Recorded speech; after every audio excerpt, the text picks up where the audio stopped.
সাল্লাল্লাহু আলাইহি ওয়াসাল্লাম বলেছেন মাথার এক হাত উপরে সেই সূর্যটা চলে আসবে।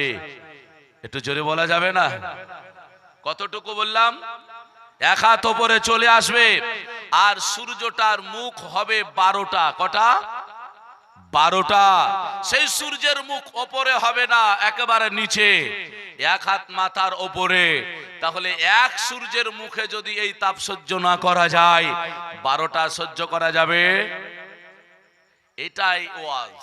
এইটুকু যদি শুনে নেন, এইটুকু যদি মেনে নেন, আর ওয়াজ শোনা লাগবে?